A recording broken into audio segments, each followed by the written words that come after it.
In 2014, Narendra Modi and BJP had made use of the agrarian crisis existing in the country under the UPA 2 government and made a lot of attractive promises. It was promised that the farmers would be given at least 50% more than the cost of production as the minimum support price. They would be also given subsidies for inputs would be given. So seeds, fertilizers and pesticides would be given at affordable rates. It was promised that the agriculture workers would be given more days of work under the Narega and more wages. Loan waiver was promised and cheaper credit was also promised by Narendra Modi and BJP. Another important promise was that all fields would get irrigation. Har Khet Ko Pani was a major promise of Narendra Modi government. So these promises and also the main promise of Achhe Din Aayenge, good days for all toiling masses, had managed to ensure a big victory for the BJP in 2014. Actually, if these promises had to be implemented, the neoliberal economic policies that were being implemented from 1991 onwards by different governments, the Congress as well as BJP governments, the entire gamut of neoliberal economic policies would have to be reversed. But what we found in the last 10 years is the betrayal of each one of the promise made in 2014 to the farmers and the workers of our country. So from the very beginning, there have been incessant protests independently by the All India Kisan Sabha as well as united struggles which we have been able to build. We built a issue-based unity against the land acquisition ordinance which was brought in 2014 December called the Bhumi Adhikar Andolan, in which more than 200 organizations of the farmers, agriculture workers, Adivasis, Dalits, forest workers and fishing community came together, and due to the struggles, Narendra Modi government was forced to withdraw the land acquisition ordinance. This was the first victory achieved by the united movement. This actually also propelled different such movements in the direction of bringing better days for the farmers and workers of our country. After the Mandsaur incident in June 2017, where 6 farmers were shot dead by the BJP government there, we visited the Mandsaur area, and it was all BJP supporters or sympathizers and activists who were killed in that struggle.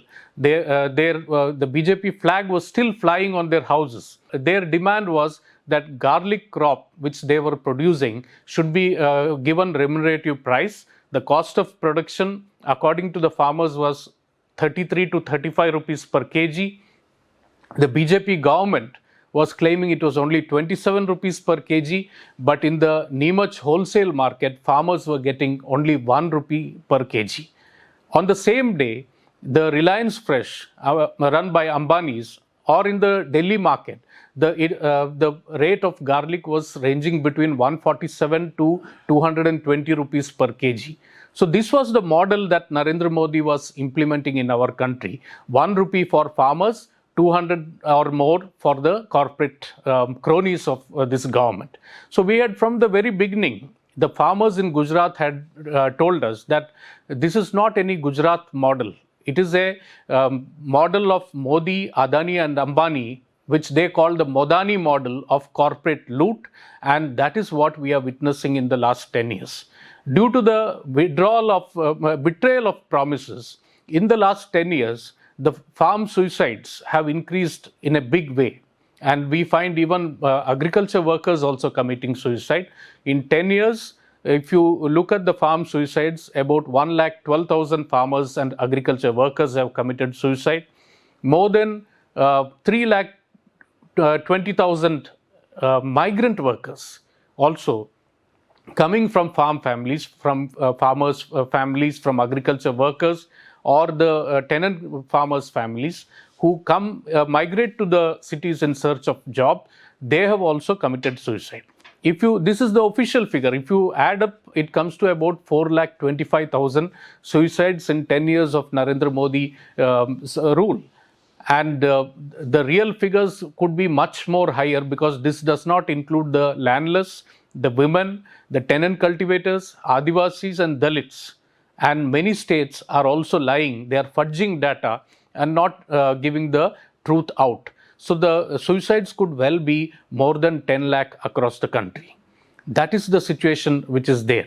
So against the Mandsaur incident, we managed to form another issue-based unity called the All India Kisan Sangharsh Coordination Committee with more than 250 farmers organizations, and continuous struggles took place under its leadership. There was a Kisan Mukti Yatra across the country, followed by Kisan Parliament, in which from the streets of Delhi, for the first time maybe in the entire history of such movements, that the farmers themselves drafted two bills which were placed in the parliament as private member bills by Comrade K.K. Ragesh, then Kisan Sabha Joint Secretary and CPIM MP in Rajya Sabha, and Raju Shetty, a farmer leader who had won from Maharashtra, placed it in the Lok Sabha. That is, one, to ensure remunerative prices for the crops, another, freedom from indebtedness. This is for the first time we have found such an intervention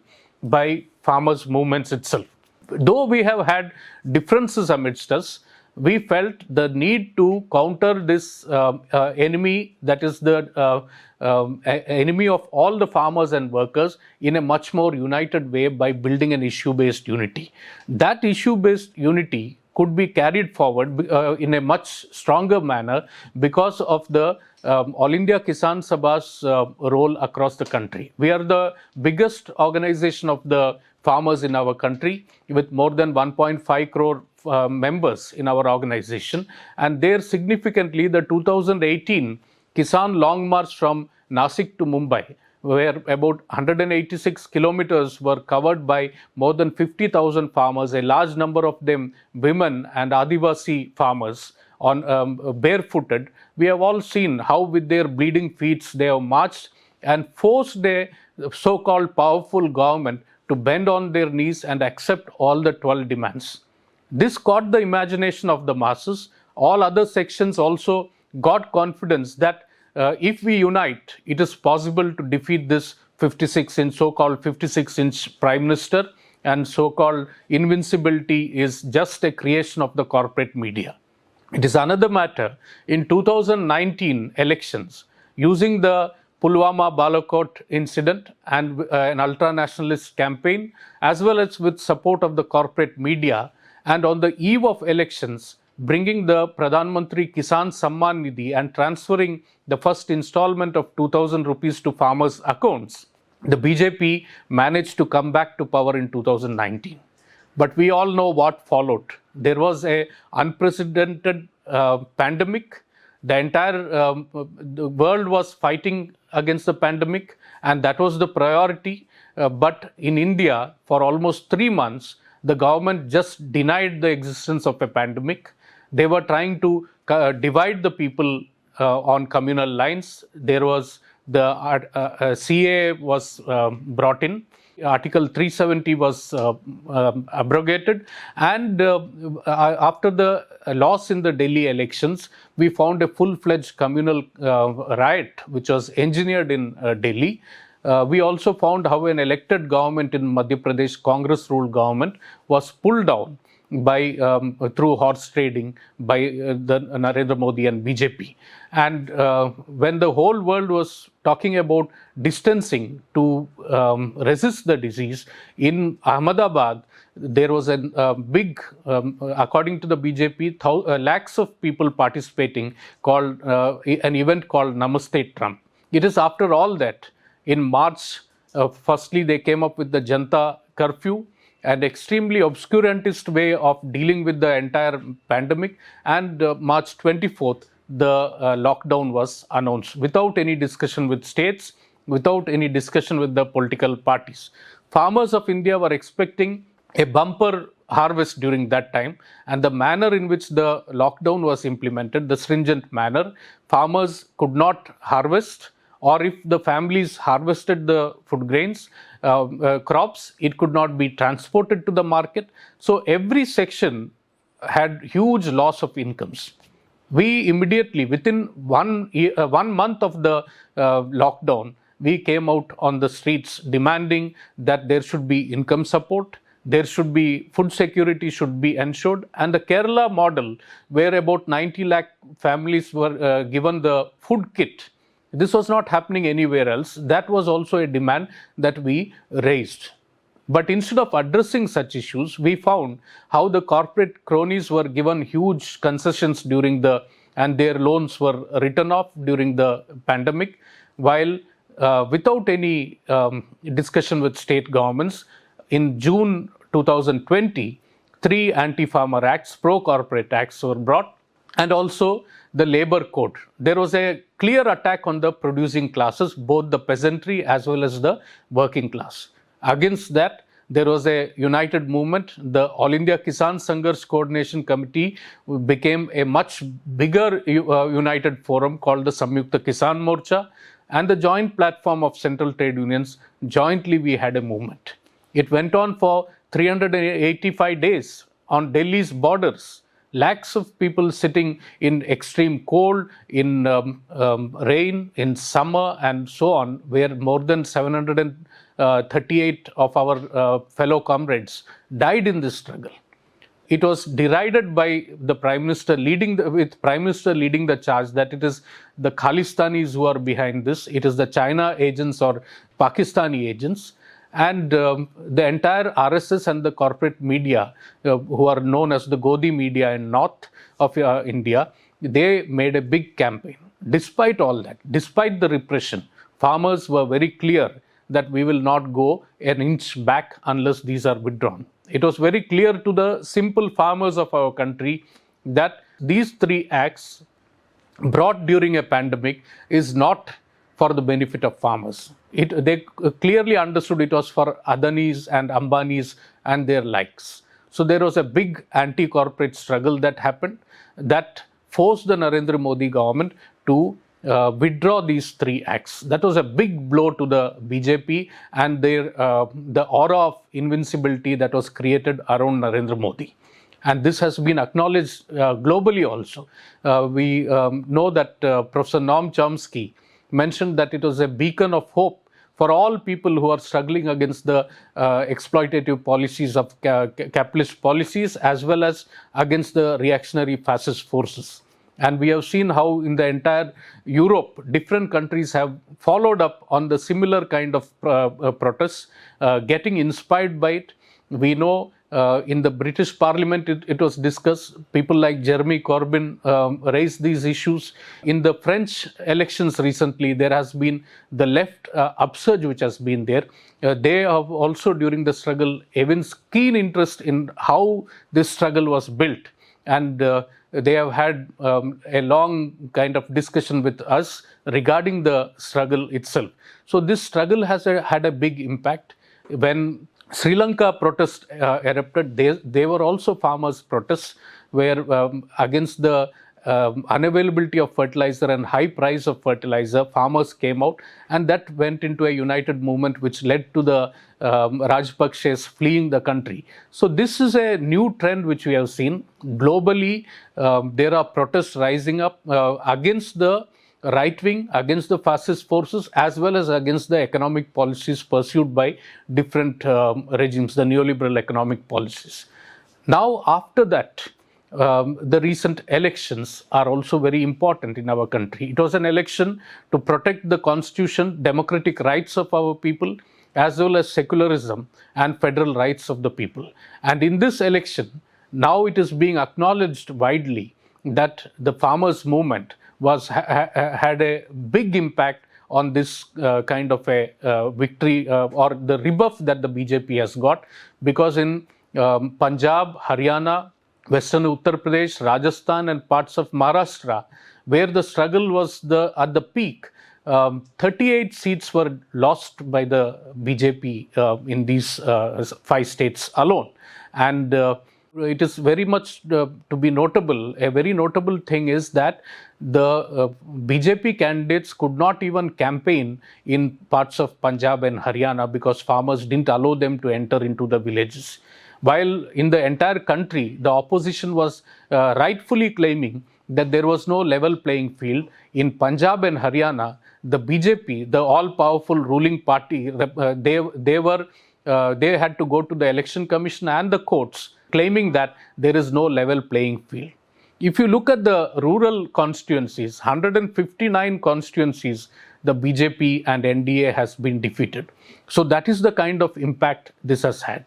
Another impact of this struggle is very significant, I feel, because the Congress party in 2019 in their manifesto also had come with the three acts, more or less similar manner, that the APMC Act would be done away with, the Essential Commodity Act would be withdrawn, which Narendra Modi in a centralized manner tried to implement.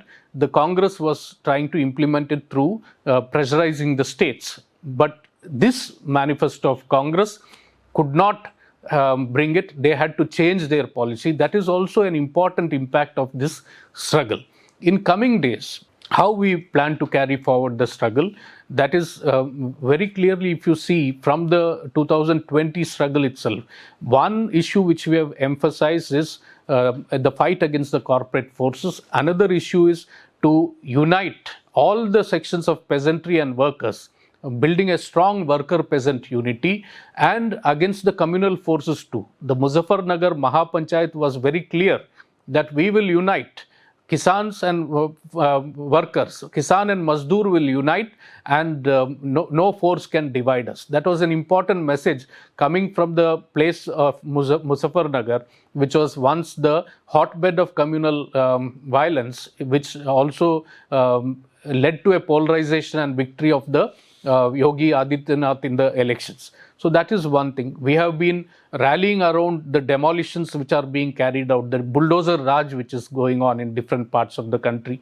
Any issue of attacks on the rights of the people. When today we are all in a big way, the Vinesh Fogart is in the news. But when the women wrestlers were attacked, the Samyukta Kisan Morcha, the Kisan Sabha, we were in that struggle. So these struggles are going to continue. And our position of the Samyukta Kisan Morcha and All India Kisan Sabha is that it does not, it is not going to be restricted only to when the BJP government is there. It will continue in further also to ensure that the interests of the farming community, the democratic rights of our people, as well as the constitution of our country are protected. So that is the direction in which we'll go. We have been meeting all the members of parliament with our memorandum and our demands. We are between 9th to 15th, there is going to be a big campaign against, in every village, against the policies of the government. On 14th evening onwards, we will be celebrating the independence, the need to protect the independence and ensure that corporates don't take over even policy making in our country. Today, that is also happening. We are seeing how our agricultural institutions are being taken over by big multinational companies like Syngenta, Bayer and Amazon and such groups. So it is also to protect the independence, autonomy of our country that we are taking forward this struggle, and these struggles will continue to with the idea of strengthening the unity of workers and peasants, strengthening people's unity to resist communal attacks also.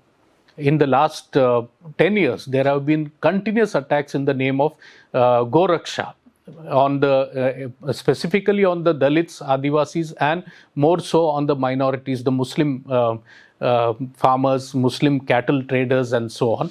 This is also an issue which we have been taking up because very clearly it is with the idea of creating a divisive campaign and polarizing the society. And in that direction also we have intervened, and organizations which were a little hesitant initially, all of them are also taking a similar position. So these are a broad range of issues that we are taking up, and we are sure in coming days this government can be resisted, and there will be a change in favor of pro-people alternative.